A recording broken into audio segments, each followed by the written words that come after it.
Olá pessoal, sejam bem-vindos a mais um vídeo do Ensaios de Física. Quem não for inscrito, ajuda se inscrevendo e compartilhe com os amigos. Deixe aquele like para fortalecer o canal e fique com o vídeo.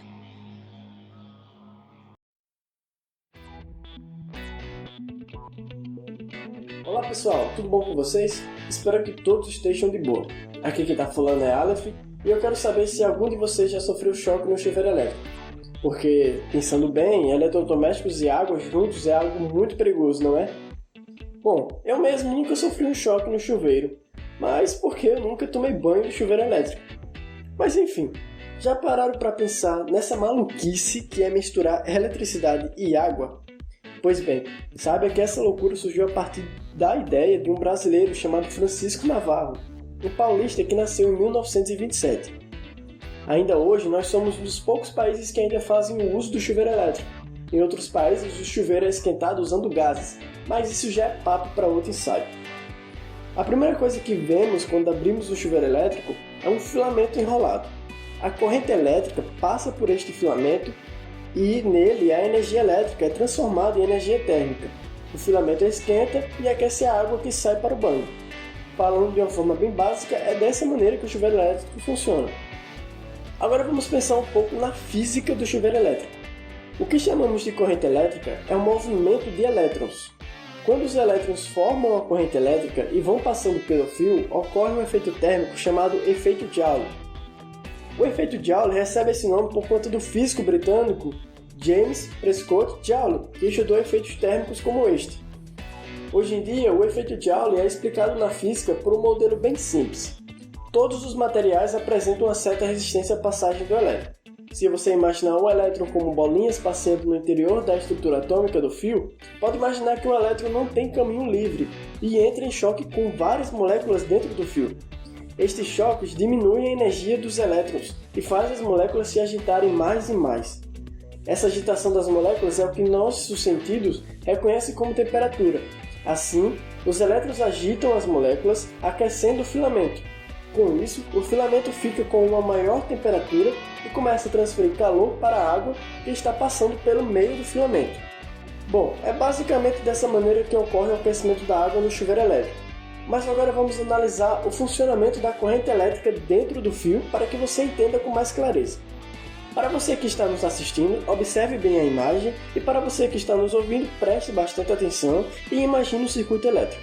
Vamos lá! Falando de uma maneira bem simples. Temos uma tomada que está ligada a uma companhia de energia elétrica e que leva a corrente elétrica passando pelo fio até o filamento dentro do chuveiro elétrico. Essa corrente leva a energia elétrica até o chuveiro e quando encontra o filamento, a corrente sofre a transformação de energia elétrica em energia térmica por causa da resistência de dentro do filamento. Lembra que comentamos sobre isso? Pois bem, isso é o que faz com que o filamento seja aquecido. Tem até uma frasezinha muito bonita que diz que na natureza nada se cria, nada se perde, tudo se transforma. Então é justamente isso que acontece com a energia. A energia não se cria e nem se destrói, apenas se transforma. E neste caso, se transforma de energia elétrica para energia térmica. Uma forma de pensar na corrente e na resistência é imaginar um rio. Sim, a corrente elétrica funciona muito parecido com a corrente de água. A tomada dá uma tensão que é análoga à diferença de altura entre a nascente do rio e o final do rio, que pode ser em outro rio ou no oceano. Com uma diferença de altura, a água se move com uma certa velocidade. A energia de movimento da água, no caso da corrente elétrica, é a energia elétrica. Para colocar uma estação no rio, você pode colocar uma roda com pás. Assim, a água passa e faz a roda girar, mas a roda tira a energia da velocidade da água, que acaba diminuindo um pouco quando a roda está lá. Agora deu para entender usando essa analogia?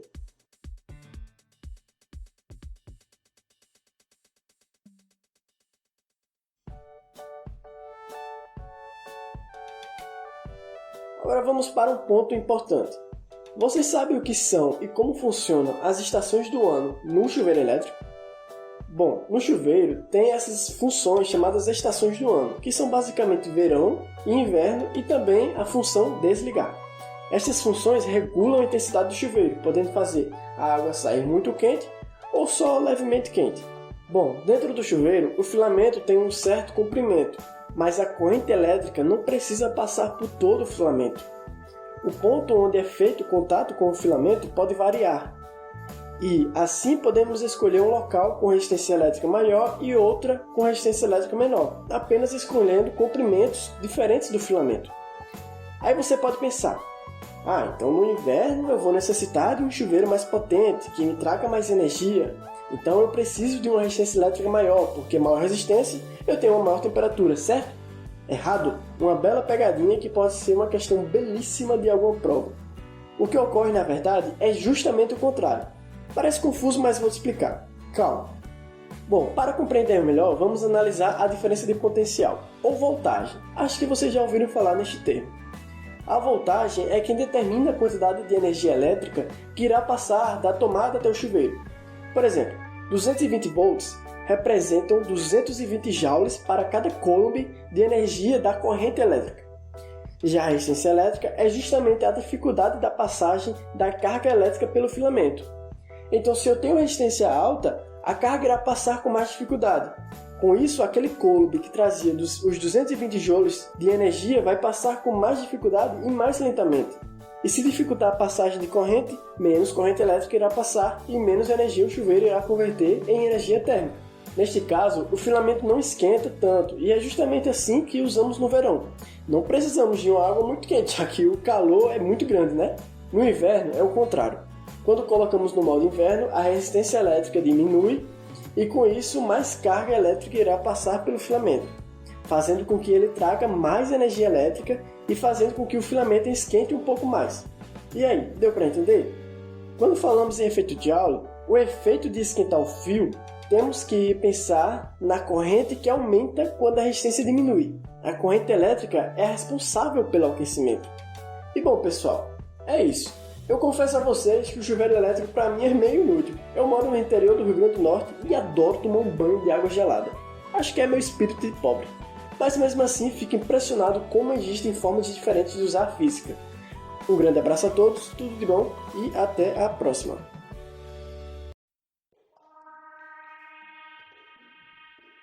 Chegamos agora a mais um final de vídeo. Não se esqueça de dar o like, compartilhe e se inscreva no canal. Nos acompanhe também no nosso Instagram, Ensaios de Física.